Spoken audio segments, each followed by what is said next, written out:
Today, NCAA On Campus takes you to Nova Southeastern University, to MIT, and to St. Cloud State. At Nova, you'll meet two fascinating student athletes. One, a top female golfer in Division II, and the other, a baseball player who's hitting them out of the park on the field and in the classroom. At MIT, we'll hang with Julia Zimmerman, who is twisting and turning her way to a perfect GPA in mechanical engineering, while at the same time she's twisted and turned her way to a national title in gymnastics.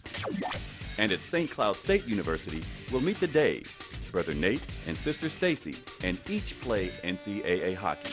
NCAA President Dr. Miles Brand is here, and NCAA Retro looks at Robin Roberts, a former NCAA athlete who's not doing too badly in the world of television. Add in some thoughts from several other student athletes, and you have before you 30 minutes of NCAA on campus.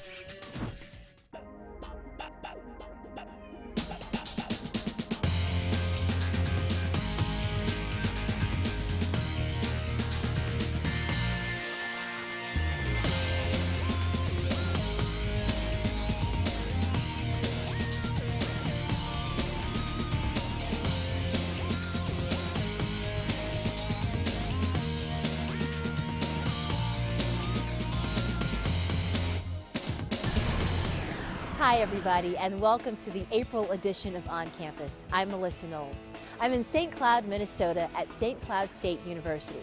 It's springtime across the NCAA nation. A little late getting to Minnesota, and we will indeed talk some golf and baseball. But there are a couple of winter stories we still have to tell you about. Later in the show, I'll talk some hockey here at St. Cloud State. But first, let me introduce you to Kat Anderson, who's at the Massachusetts Institute of Technology in Cambridge, Massachusetts.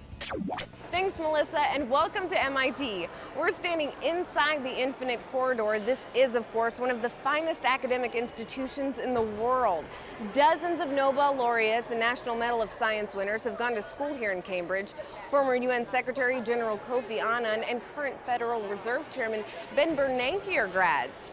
You might think that with all this emphasis on academics that sport would have a diminished role, but the opposite is true. No other school in the nation has as many varsity sports as MIT.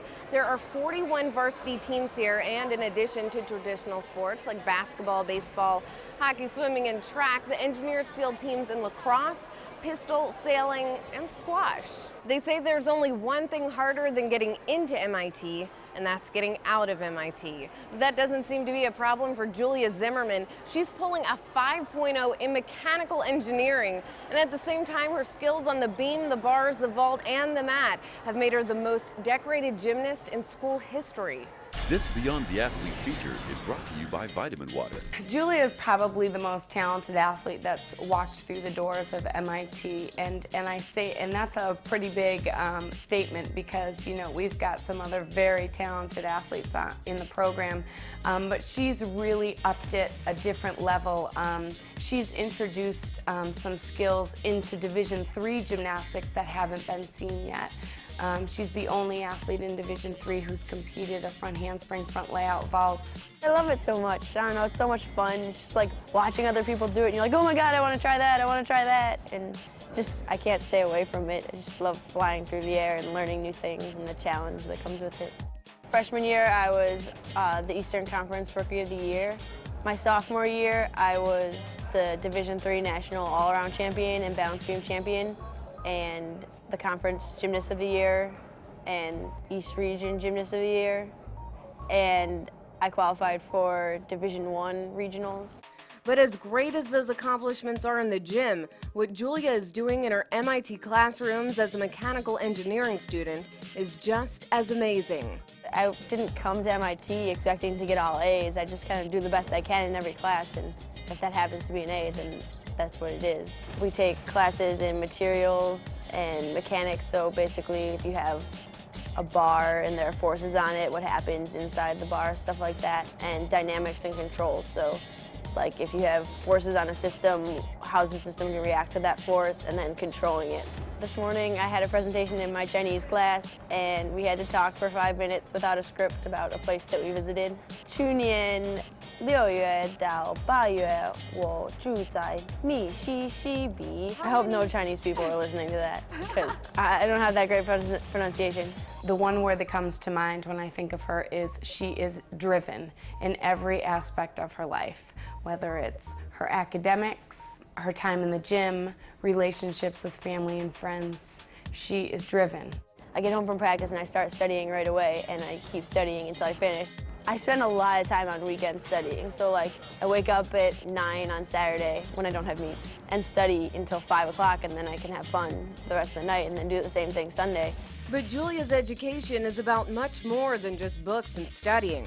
She throws herself into assignments the same way she throws herself into gymnastics. She's your typical driven student who gets excited about doing a new skill in the gym and also gets excited about a problem set that she has to complete for class. We have an assignment to just go out and measure something, and we can measure anything we want. And so I'm going to attach accelerometers to my feet, hips, shoulders, and wrists and do a giant swing, which is where you swing on the bar with a straight body. And there's 2 directions to do it. You can fall with your stomach going first, or you can fall with your back going first. And I'm going to measure the acceleration of the different parts of my body and just compare the dynamics of the 2 skills. I think gymnastics definitely helped in the classroom. Like, a lot of skills are really challenging to learn and they take a really long time and you don't get it on the first try and you get really frustrated. And it's really similar with schoolwork. You like see this problem and you're looking at it, you're like, I have no idea how to do this. And then you start writing down the equations and you just keep trying and finally you figure it out. And I think I got that persistence from gymnastics. For the future, it's probably a master's in mechanical engineering and then a job in the robotics industry. But for one more year at MIT, Julia Zimmerman will enjoy all the fun that comes from learning, both in the gym and in the classroom. Congratulations, Julia, on your amazing balancing act. Hey, here's a little MIT trivia to get you thinking. The school's unofficial motto has the acronym IHTFP. What do you think that stands for? We'll tell you right after these messages. NCAA On Campus is brought to you by Vitamin Water. It works for Shaq.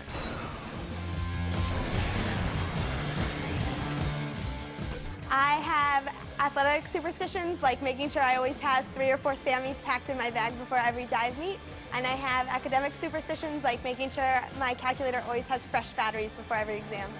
Hi, my name is Hamidou Soumari. I'm a basketball player at MIT, and right now my ringtone is Dirt Off Your Shoulder by Jay-Z. I just saw Ratatouille a couple weeks ago. That was pretty good. I thought it was cute. I like Pixar movies.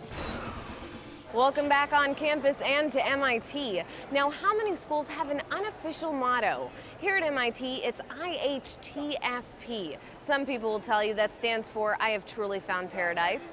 Another version, Institute has the finest professors. And then there's my favorite, it's hard to fondle penguins. I can't tell you what it really stands for without incurring the wrath of the FCC, so do a little research of your own, get on the internet and find out what IHTFP means to the students here at MIT. Now let's head out to Melissa Knowles at St. Cloud State University.